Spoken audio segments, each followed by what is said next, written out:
Bismillahirrahmanirrahim. Assalamualaikum warahmatullahi wabarakatuh. Pada video pembelajaran kita kali ini kita akan membahas tentang laporan keuangan perusahaan dagang. Kita akan lanjutkan dengan dari materi pembelajaran sebelumnya, yaitu kertas kerja. Di materi sebelumnya kita sudah membahas kertas kerja yang akan dijadikan dasar kita untuk membuat laporan keuangan. Nah, seperti biasa, ini tahapan siklus akuntansinya di perusahaan dagang. Ini tahapan-tahapan yang sudah kita lewati. Kita sudah membahas tentang kertas kerja. Nah, di video pembelajaran tentang kertas kerja atau worksheet ini, fungsinya adalah untuk mempermudah penyusunan laporan keuangan.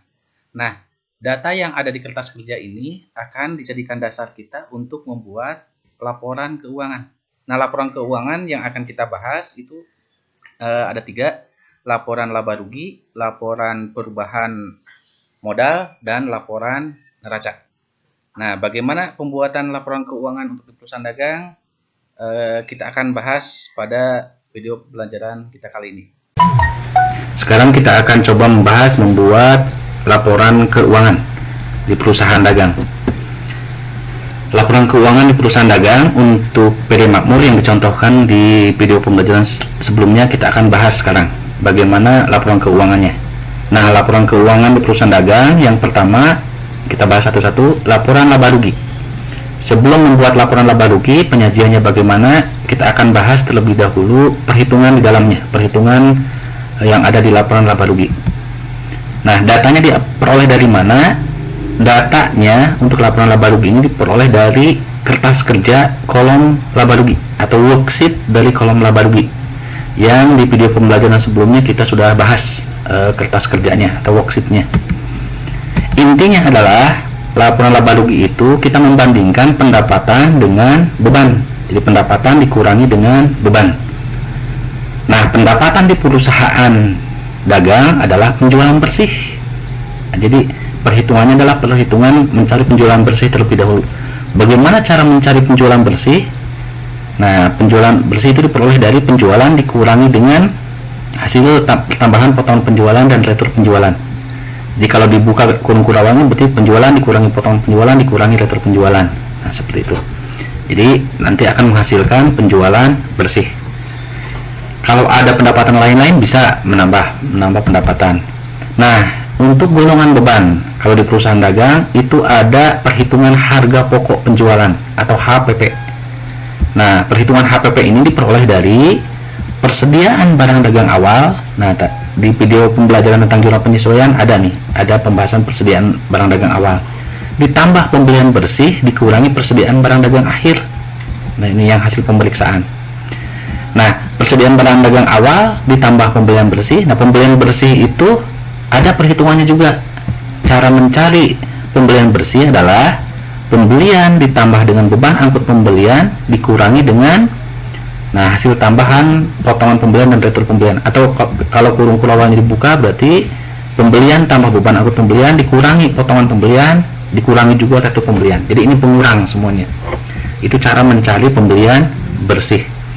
Ini di neraca saldo setelah penyesuaian di kertas kerjanya di worksheet ada nih angka-angkanya. Kalau ternyata angkanya tidak ada berarti anggap 0 berarti. Selanjutnya beban yang lainnya, beban usaha, beban gaji, beban listrik, ini mengurangi juga. Jadi penjualan bersih dikurangi dengan HPP dikurangi dengan beban usaha. Itu akan menghasilkan berapa laba atau rugi. Kalau hasilnya positif berarti laba, kalau hasilnya negatif berarti rugi. Nah, sekarang bagaimana cara menyajikannya laporan laba rugi ini?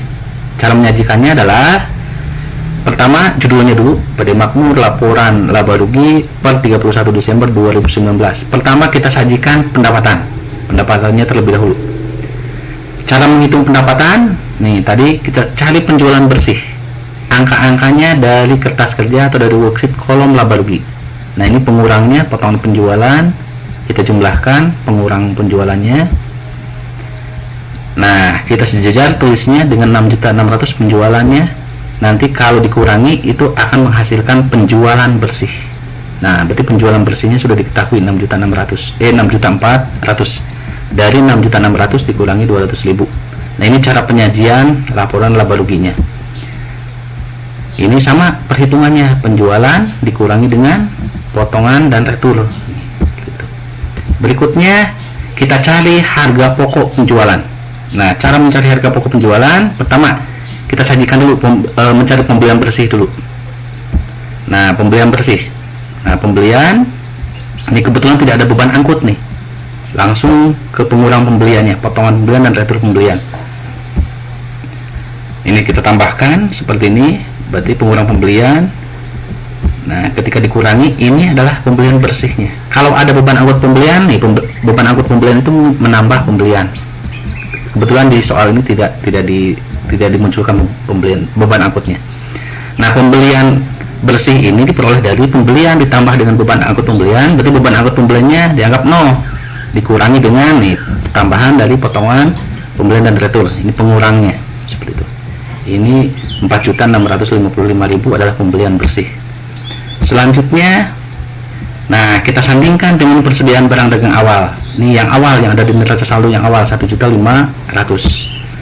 Nah, kalau ditambahkan pembelian bersih ditambah dengan persediaan barang dagang awal, itu ada istilah namanya barang yang siap dijual. Berarti 6.155.000. Nah, persediaan barang dagang awal ditambah pembelian bersih, nih persediaan barang dagang awal ditambah pembelian bersih. Nah, ini namanya barang yang siap dijual. Selanjutnya, kalau dikurangi dengan persediaan barang dagang akhir, nih yang hasil pemeriksaan, maka akan menghasilkan HPP, harga pokok penjualan 2.955.000. HPP itu diperoleh dari persediaan barang dagang awal ditambah pembelian bersih dikurangi persediaan barang dagang akhir. Nah, ini cara menghitungnya. Nah, kalau penjualan bersih dikurangi dengan HPP, nih kalau penjualan bersih dikurangi dengan HPP, maka menghasilkan laba bruto atau laba dari hasil penjualan. Nah, jadi HPP ini, sebentar. Ya, setelah diperoleh angka laba bruto, ini belum selesai penyajian laporan laba rugi kita. Kita buat di tampilan yang baru. Nih, kalau dibuat laporan laba rugi ya nyambung berarti. Ini karena di tampilannya tidak cukup. Nih, kita bawa khusus untuk laba bruto, kita lanjutkan. Laba brutonya 3.445.000. Nah, berikutnya adalah kita sajikan beban usahanya. Ini diambil dari mana? Dari worksheet atau kertas kerja kolom laba rugi. Angka-angkanya kita ambil. Beban gaji, beban listrik, segala macam jenis beban ini diambil, kita jumlahkan menjadi beban usaha. Akan mengurangi laba bruto. Nah, kalau laba bruto dikurangi dengan beban usaha, nanti hasilnya adalah laba bersihnya atau laba usahanya sebesar 1.945.000. Kalau diperhatikan, angka 1.945.000 ini pernah muncul di kertas kerja. Nih, kita review kembali di video pembelajaran sebelumnya. Ini di kertas kerja nih. Selisihnya 1.945 nih. Ini muncul di kertas kerja, ini menunjukkan laba usaha. Artinya sebelum kita membuat laporan keuangan, kita sudah tahu dulu di kertas kerja itu sudah ketahuan kita memperoleh laba berapa, seperti itu. Jadi ini hanya ingin menunjukkan fungsi kertas kerja yang di video pembelajaran sebelumnya sudah kita bahas. Ya, sekarang kita lanjutkan. Nih, berarti sudah diperoleh laba usaha sebesar 1.945.000. Selesai sudah membuat laporan laba rugi untuk perusahaan dagang. Selanjutnya laporan keuangan yang kedua. Yang akan kita bahas adalah laporan perubahan modal. Nah, laporan perubahan modal ini kita buat dasarnya dari kertas kerja, sama dari worksheet, kolom neraca dan laba, laporan laba rugi laba ini diambilnya dari kolom neraca dan dari laporan rugi laba. Laporan rugi laba menghasilkan perusahaan laba atau rugi nanti akan masuk ke laporan perubahan modal. Nah, logikanya di laporan perubahan modal itu kita akan menjelaskan, kita akan melaporkan bagaimana modal di awal usaha itu berubah menjadi modal setelah usaha atau modal akhir. Jadi ada istilah modal awal dan ada modal akhir. Nah, perubahan ini, modal awal menjadi modal akhir ini dipengaruhi oleh yang ada dua, ada dari hasil usaha dan ada dari pride. Nah, kalau hasil usaha ada dua kemungkinan. Kalau laba berarti menambah modal, kalau rugi berarti mengurangi modal. Oh iya, satu lagi, kalau ternyata tidak laba tidak rugi ya berarti tidak berubah modalnya dari hasil usaha ini. Terus kalau ada pride, pengambilan pribadi pemilik, nih langsung mengurangi modal. Seperti itu. Nah, sekarang langsung saja kita buat laporan perubahan modal untuk PD Makmur. Kita buat judulnya dulu. Kita laporkan modal awal atau per 1 Januari 2019. Ini diambil dari neraca awal nih, 14.250 di neraca saldo yang awal. Berikutnya perubahan modalnya. Pertama dari hasil usaha, ternyata diperoleh laba dari laporan laba rugi yang tadi dijelaskan. Labanya 1.945. Jadi untuk sementara modal jadi bertambah 16.195.000. Berikutnya di neraca pun di kertas kerja ada pride 70.000. Nah, pride itu sifatnya mengurangi sehingga menjadi modal akhir diperoleh 16.125.000. Nah, berarti modalnya sekarang berubah, bukan 14.250.000 lagi, tetapi modalnya sekarang menjadi modal akhir 16.125.000. Ini yang nanti akan diambil dibawa ke laporan neraca nanti. Nah, selesai sudah laporan perubahan modalnya. Berikutnya kita bahas laporan untuk laporan neraca. Laporan neraca ini intinya membandingkan antara aktiva dan pasiva. Nah, aktiva itu harus sama dengan pasiva. Aktiva itu menunjukkan harta. Nah, kalau pasiva itu hutang dan modal. Seperti itu. Datanya diperoleh dari mana? Ini dari neraca di kolom laba, di kertas kerja di kolom neraca nih. Diambil dari kertas kerja. Dan nanti untuk modalnya adalah modal akhir yang tadi dibuat dalam hasil dari laporan perubahan modal. Seperti itu. Nah, sekarang kita buat bagaimana laporan neracanya PD Makmur per 31 Desember 2019. Ini seperti biasa judulnya.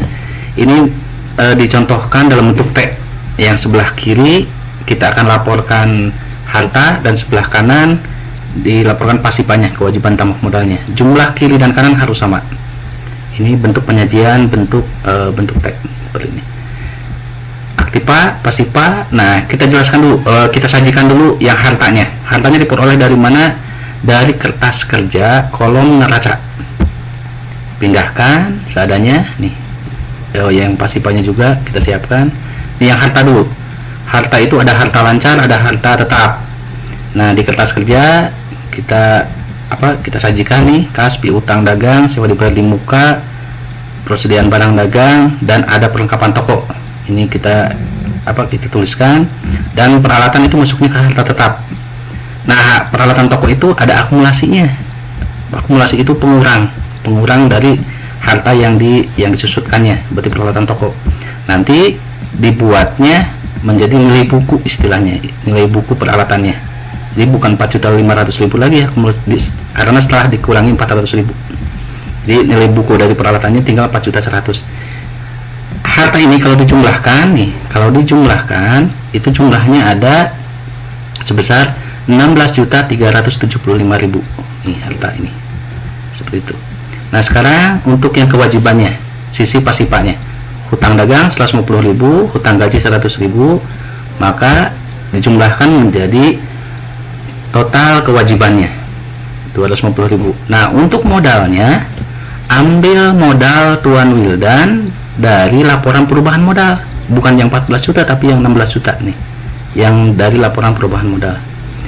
Kalau dijumlahkan ini sisi kewajiban dan modalnya, maka sisi pasiva jumlahnya akan sama 16.375.000. Nah, ini adalah laporan neracanya. Jadi untuk PD Makmur, laporan keuangannya, laporan laba rugi, laporan perubahan modal, dan laporan neracanya seperti ini. Ya, demikian pembahasan untuk penyusunan laporan keuangan di perusahaan dagang. Terima kasih atas perhatiannya. Assalamualaikum warahmatullahi wabarakatuh.